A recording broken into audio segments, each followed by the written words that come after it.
Hello brothers and sisters, welcome to another episode here on Dangerous African Confessions HD.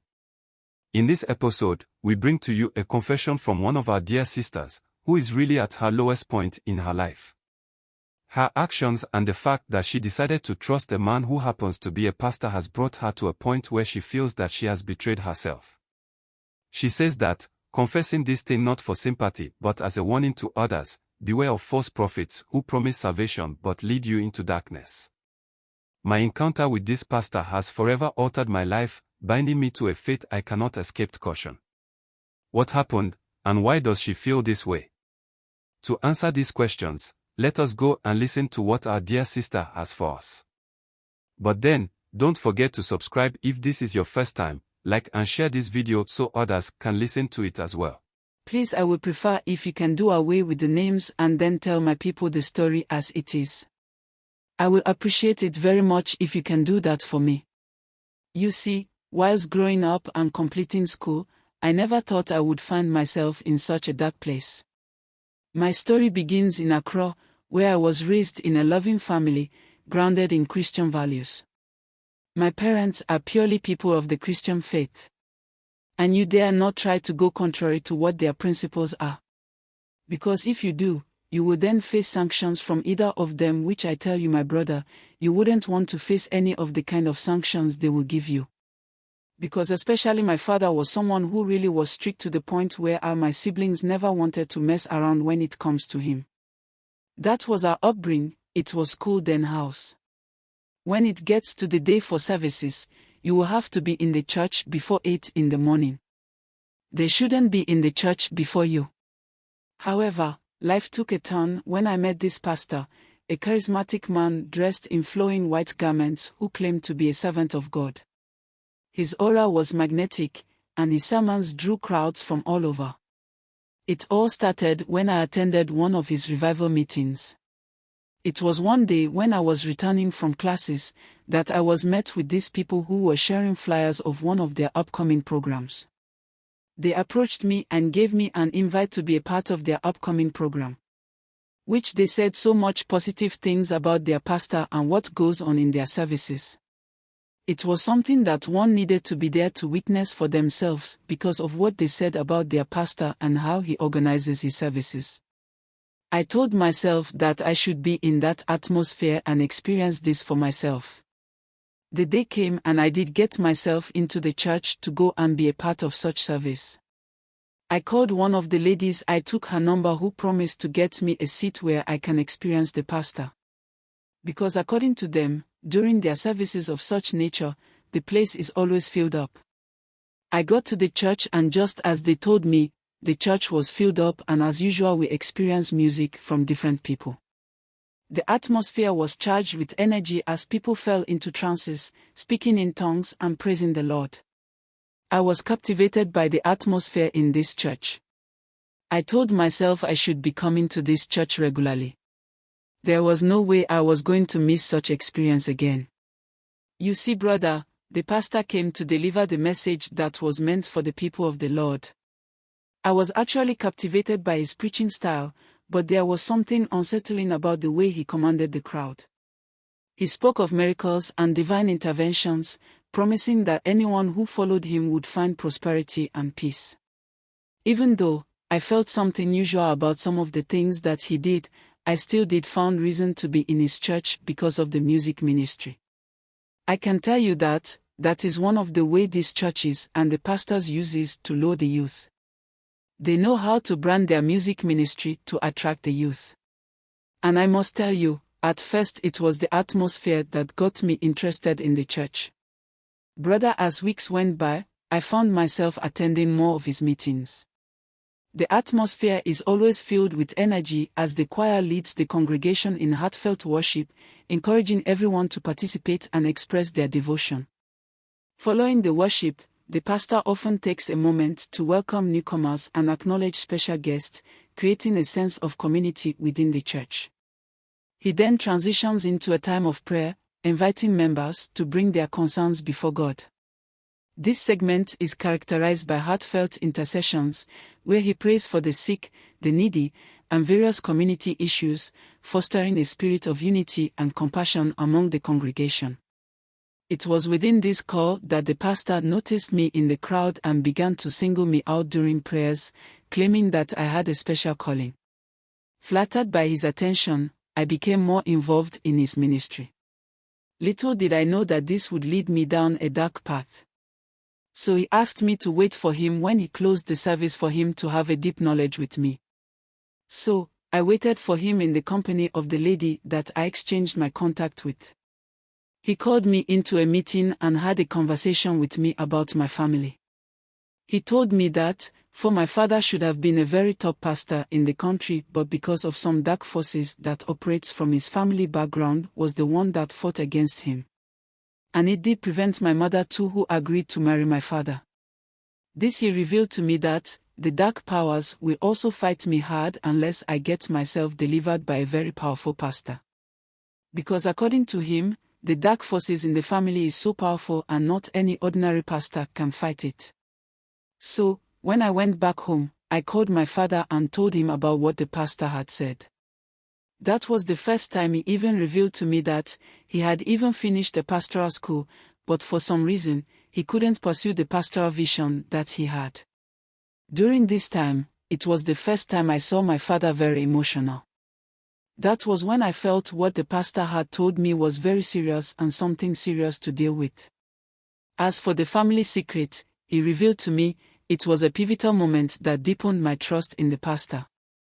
You see, I was actually struggling with doubt about my faith and was facing personal challenges within my spiritual life, which I didn't talk about with my family. So, with this at the back of my mind, I decided to go to the pastor for him to help me break such forces after my family. So, brother, this one day after the service, I had to approach him for guidance, feeling lost and uncertain about my path. It was during this conversation that I sensed the need to be so much closer to him.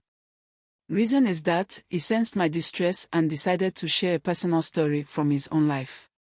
He revealed to me that he had faced a similar situation years ago when he discovered a hidden family issue that had caused division among his relatives. This secret involved a long-standing conflict over inheritance that had led to bitterness and estrangement within his family. He explained how he had prayed fervently for wisdom and healing, and through faith and perseverance, he was able to bring reconciliation among his family members. He emphasized that it was through God's grace that he found the strength to confront the issue and seek forgiveness. This revelation struck a chord with me. This encouraged me to believe in the possibility of resolution within my own family struggles. This connection fortified my faith in him as a spiritual guide and mentor, leading me to engage more deeply with the church community and embrace my own journey of faith with renewed vigor. Brother, let me really tell you when things went downward for me. One evening, after a particularly powerful service, he invited me to his office. It was dimly lit, filled with strange artifacts and symbols that made my skin crawl. He spoke softly, but there was an intensity in his gaze that made me uneasy. He told me he had been given a vision about me. A vision that could only be fulfilled if I accepted his guidance completely. Because I was eagerly wanting to put an end to what my family had suffered at the hands of this dark energy, I quickly accepted to go through his guidance completely. Brother, in this room, he introduced me to the concept of dark marine spirits, claiming they were the key to unlocking my true potential. He said that I needed to make an oath to these spirits to gain their favor. In my naivety and desperation for belonging, I agreed. That night marked the beginning of my entrapment. This man led me into a hidden room within his church. A place he called the Oath Room. In this room, the air was thick with incense, and the walls were adorned with images of sea creatures and symbols I couldn't comprehend. He instructed me to kneel before an altar where a small bowl of dark water was placed. He started opening a secret book. After a while he started to chant incantations. I felt an overwhelming force pulling me towards the bowl. I was terrified but unable to resist. He started sprinkling the dark water from the bowl on me. With each drop of that dark water that touched my skin, I felt myself changing. It was as if the spirits were weaving themselves into my very being. He came really close to me and whispered promises of power and influence, but with each promise came a sinister demand for obedience. Brother, these things that I'm telling you is something that I really regret for coming close to these things in the first place. He made me perform acts that were against my very nature. Lying, stealing, even manipulating those around me for his gain. Brother, if I tell you the kind of things that I have been through and done for this man, it will shock you deep within your bone. I practically became his puppet, doing his bidding without question. As time went on, I found myself deeply entrenched in the darkness, losing sight of who I once was. I couldn't sometimes look at my parents in the eyes. The guilt weighed heavily on my soul, but every time I tried to escape, he would remind me of the oath I had taken, the bond that tied me to him and the spirits. Brother, anytime that I decide to live this life that he made me do, I will start seeing some dark energies in my dreams. Sometimes it becomes so real that if you happen to be close to me when I'm sleeping, you will definitely see the struggle I go through at night. Eventually, he began to have intimacy with me. Anytime he will ask for this intimacy, and I don't feel for it, I will still go ahead and have this intimacy with him. Because there are spirits that will force me to go to him. After several times of having this intimate relation with him, eventually, I became pregnant. The news filled me with dread. I knew this child would be born into darkness. He assured me that it was a blessing from the spirits, but deep down, I felt cursed. The pregnancy was fraught with turmoil, nightmares haunted my sleep, visions of the evil I had participated in replayed in my mind. As the months passed, the weight of my actions grew unbearable. The spirits I had once thought were my allies now tormented me relentlessly. They demanded more sacrifices, more evil deeds to maintain their favor. I became trapped in a cycle of fear and despair. Now, as I sit here reflecting on my choices, I am haunted by the memories of what I have done. The child inside me is a constant reminder of my entrapment and the darkness that has consumed my life. I long for redemption but fear that it may be too late. I confess this not for sympathy but as a warning to others: beware of false prophets who promise salvation but lead you into darkness. My encounter with this pastor and his church has forever altered my life, binding me to a fate I cannot escape. And also hit the notification bell, so you will be notified anytime we upload videos of this nature. Don't forget to please subscribe, share and like our videos. Kindly hit the notification bell so you will be the first to get notification to our videos when we upload. Indeed, I will stress on this statement that I always say, which is the fact that, when you are too desperate to do anything, be it spiritual or physical in life, you will miss the mark, which will make you take certain decisions that will later come back to hurt you. Listening to our sister, you will realize that she had a clean heart and a genuine mind to have a problem in her family solved. She had this burning desire in her from the word go, which I will say is good. The desire to lay down her life for her family, but in doing so, she allowed those desires to turn into her own downfall. I tell you that, if you don't learn how to control your desire, and listen to your inner self and the spirit of the good spirit of the highest, it will lead you to do things that on the face value, you might not see anything wrong with it. Until it starts to hurt you yourself and sometimes your whole family. You see, at this point with what we do, I do have to say to you our listeners and subscribers to be very honest and careful with the kind of people we associate with and goes on to offer simple and short road to your problems.